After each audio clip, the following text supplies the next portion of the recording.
Kembali bersama kami di Metro Siang, kita lanjutkan informasi pemirsa. Panitia seleksi calon pimpinan dan Dewan Pengawas KPK baru saja menyelesaikan tahapan tes tertulis yang sebelumnya digelar pada 31 Juli 2024. Hari ini Pansel mengumumkan daftar nama kandidat yang lolos ke tahap berikutnya melalui website Kementerian Sekretariat Negara dan juga KPK. Kami ajak Anda bergabung dengan jurnalis Metro TV Yunia Harsari langsung dari Istana Jakarta untuk informasi selengkapnya. Yunia, selamat siang. Bagaimana dengan hasil tes tertulis tadi? Apakah sudah bisa di-share gitu berapa yang lolos? Kemudian apa tahapan selanjutnya, prosedurnya? Ya, selamat siang Anggi, Naila dan juga pemirsa. Kami tadi mengikuti konferensi pers yang dilakukan oleh Pansel, Capim dan juga Dewas KPK di Kementerian Sekretariat Negara sekitar pukul 11.25 waktu Indonesia Barat. Disampaikan langsung oleh Ketua Pansel yakni Muhammad Yusuf Ateh bahwa dari hasil tes tertulis yang dilaksanakan pada 31 Juli 2024 yang lalu, panitia seleksi sudah menetapkan 40 nama kandidat yang lolos untuk calon pimpinan KPK dan 40 kandidat untuk Dewan Pengawas KPK. Tadi disampaikan langsung di hadapan awak media beserta dengan 6 anggota Pansel KPK yang lain. Disampaikan bahwa penilaian hasil dari tes tertulis yang dilaksanakan pada 31 Juli lalu ini sudah dilakukan oleh proofreader yang direkrut oleh Pansel dari unsur akademisi dari berbagai perguruan tinggi. Nah, apa tes berikutnya yang harus dilalui oleh seluruh calon pimpinan dan juga Dewan Pengawas KPK yang ini totalnya ada 80 orang begitu.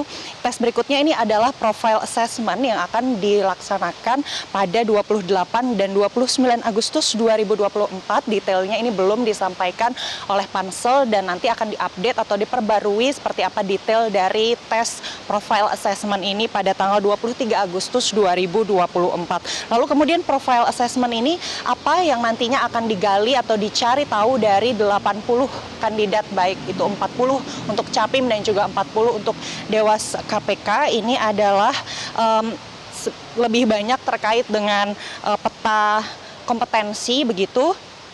Nah, nanti akan dilakukan oleh lembaga asesor profesional, disampaikan oleh Yusuf Ateh melalui lelang, yang ini nanti akan melakukan pemetaan kompetensi dari setiap kandidat tersebut. Nah, nantinya dari 40 kandidat ini, Anggi, Naila, dan juga pemirsa, ini akan disaring lagi menjadi 20 orang masing-masing untuk calon pimpinan dan juga calon Dewan Pengawas KPK. Nah, selain dari tadi tes profile assessment yang akan melibatkan ke 80 orang ini di tanggal 28 dan 29 Agustus 2024, sebetulnya sudah ada juga tahapan-tahapan begitu ya, proses seleksi yang juga dilakukan secara paralel oleh Pansel KPK yang ini sebetulnya sudah dimulai dari tanggal 24 Juli kemarin. Apa itu?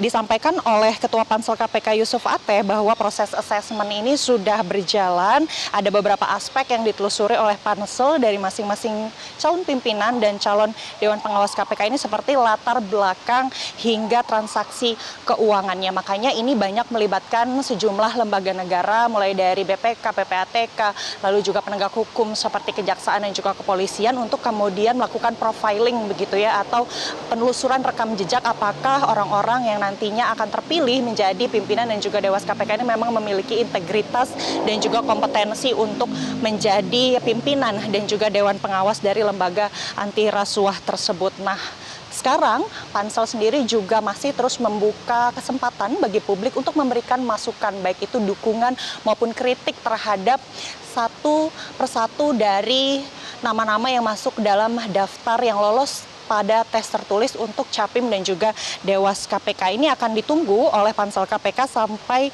24 Agustus 2024. Tanggapan ini bisa disampaikan langsung kepada Sekretariat Pansel KPK melalui laman resmi administrasi panitia seleksi elektronik atau APEL pada alamat apel.setnek.go.id atau bisa juga dikirimkan melalui email ke pansel.capim.kpk@setnek.go.id dan pansel.cadewas.kpk@setnek.go.id. Nah, ini tadi Ketua Pansel Yusuf Ateh memastikan bahwa seluruh masukan yang diberikan oleh publik dan juga sejumlah lembaga pemerintah yang dimintai datanya dan juga keterangannya untuk melakukan penelusuran rekam jejak ini akan sangat berguna bagi Pansel dalam menentukan siapa yang akan lolos nantinya untuk kemudian menjalani proses atau tahapan seleksi berikutnya. Begitu Anggi dan juga Naila. Baik, Yuni Harsari, terima kasih untuk informasinya melaporkan dari Istana Negara Jakarta. Selamat bertugas kembali. Jelajahi cara baru mendapatkan informasi. Download Metro TV Extend sekarang.